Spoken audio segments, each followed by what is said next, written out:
Hello, welcome to Bluebell Storytime Online. I'm Miss Mandi from the B.B. Comer Memorial Library here in Sylacauga.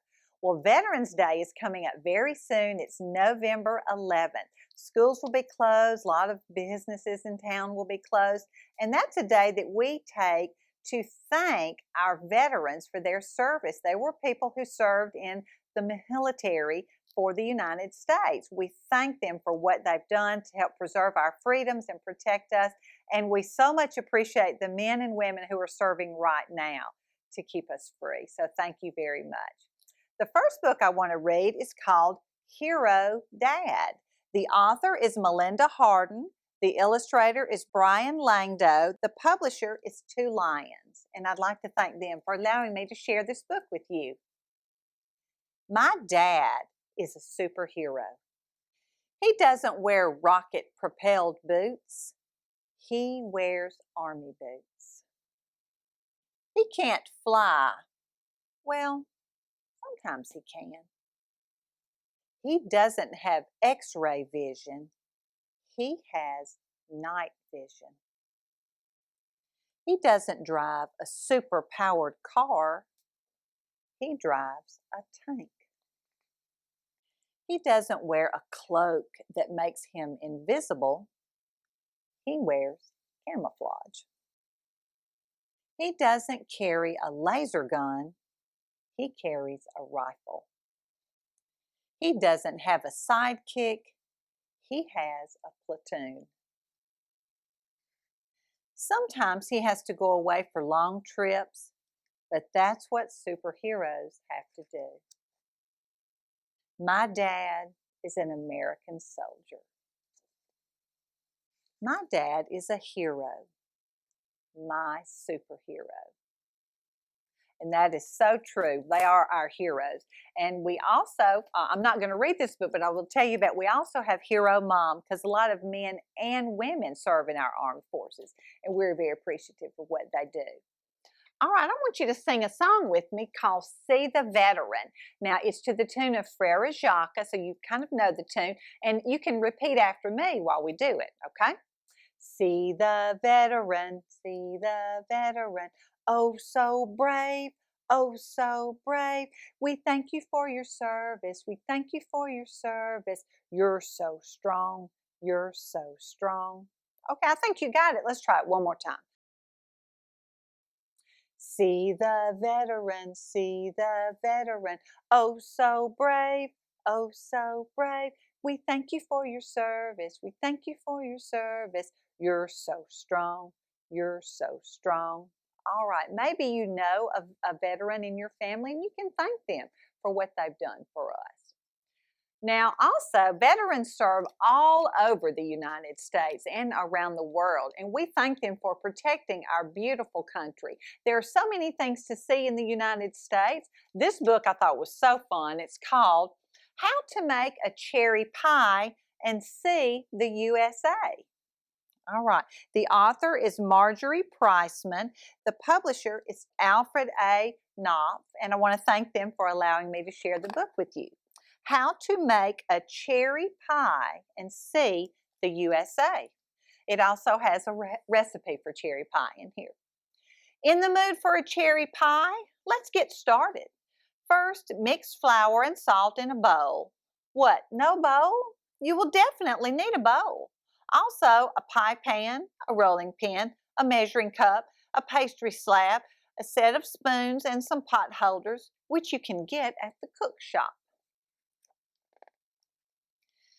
But if the cook shop happens to be closed, go to New York and hail a taxi.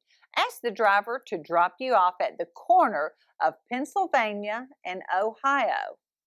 Then find the closest coal mine.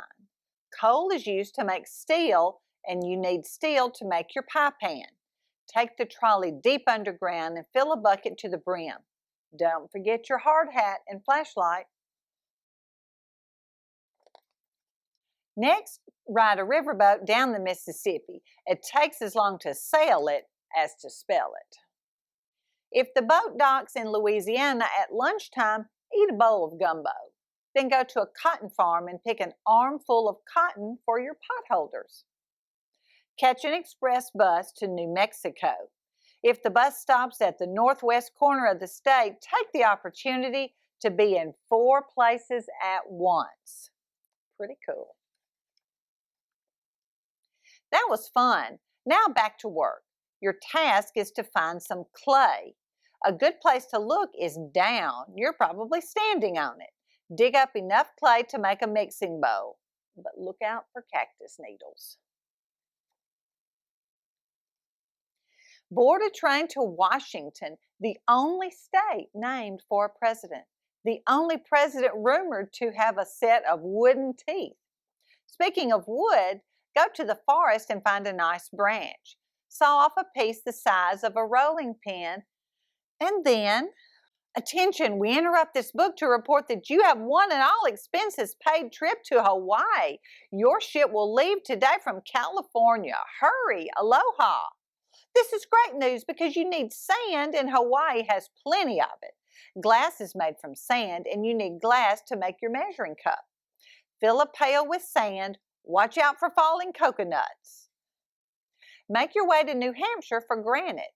New Hampshire can usually be found between Maine and Vermont. Granite can usually be found on the sides of steep mountains. Rappel down the side of a mountain and chisel a chunk of granite for your pastry slab. Next stop, Texas. To get to Texas, follow the coastline south. When you hit Florida, turn right. Then go straight until you run into a longhorn steer. Ask the steer directions to an oil field. Plastic is made from oil, and you'll need about 1 quart to make your spoons. Tip your hat to the oil workers, then head to the airport. Board a plane flying north. When you're over South Dakota, don't forget to wave to the presidents. That's Mount Rushmore. Then chill out in Alaska, just because it's there. After you've seen the scenery, hurry home. Now all you have to do is process the coal, mix with iron, and roll into flat sheets. Form the sheets into a pie pan. Spin the cotton into thread, weave the thread into cloth, cut and stitch the cloth into pot holders. Carve the wood into a rolling pin, then sand and seal. Shape the clay into a bowl, paint with glaze, then fire. Process the oil and pour into spoon-shaped molds. Cut the granite into a square pastry slab, then smooth and polish. Melt the sand until it liquefies, then pour into a measuring cup mold. Next, using your bowl, spoons, rolling pin, measuring cup, pie pan, pastry slab, and pot holders, mix the ingredients and bake the pie. When the pie has cooled, cut into slices with a pie server. If you don't have a pie server, you can get one at the cook shop. But if the cook shop is still closed, why not join the parade? All right, this girl had quite an adventure all over the United States. Thank you for joining me today, and I hope you have a happy Veterans Day.